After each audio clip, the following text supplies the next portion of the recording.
Hello everyone, তো মাসির বাড়ির পার্ট 2 ব্লগটা নিয়ে চলে এসেছি। তো এখানে মাসির বাড়ি ঢোকার সঙ্গে সঙ্গে এদের দুই বোনের গল্প শুরু হয়ে গেছে, আর আমার মা জামা কাপড় খুলে বাঁচতে শুরু করে দিয়েছে। আর এখানে আমরা বাঁকুড়ার লোক গাইজ, আমরা বলেছিলাম মুড়ি খাই, তো তার জন্য মানে বিশেষ করে আমরাই বাঁকুড়ার লোকরাই বেশি মুড়িটা পছন্দ করে। আর এখানে দেখো আমার ভাই কানতে বসে দিয়েছিল, আর এখানে আমাকে মাসি মুড়ি মেখে দিয়েছিল ভালো করে। মুড়ি খাওয়ার পর চলে গেলাম দিদার কাছে, যে দিদা কি রান্না করছে। তারপরে দেখো গাইজ আমার মাসি কেমন পোজ দিচ্ছিল, আর আমার মায়ের খুবই আনন্দ হচ্ছিল দিদির বাড়িতে এসে। তারপরে আমার একটা ছোট ভাই এসেছিল, আর আমার মামিও এসেছিল। এখানে আমার মামি একটা নতুন জিনিস দিচ্ছিল আমাকে।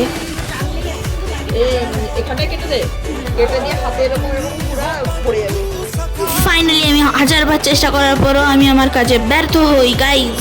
তারপর আমরা রেডি সেডি হয়ে চলে আসি এখানে, কারণ এখানে বসেছিল মেলা।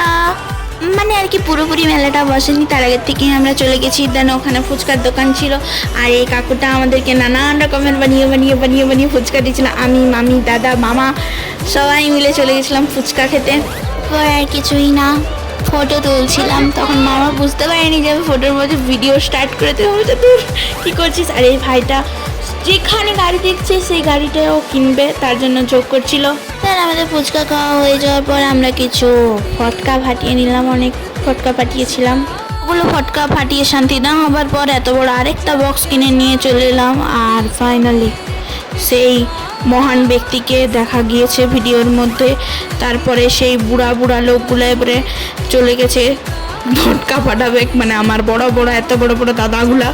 হ্যাঁ, তো ফাইনালি সব ফটকা ফাটানো শেষ করে আমি দাদার পিছনে চেপে চলে এলাম বাড়ি। দেখা হচ্ছে পরের মিনি ব্লগে। Good bye.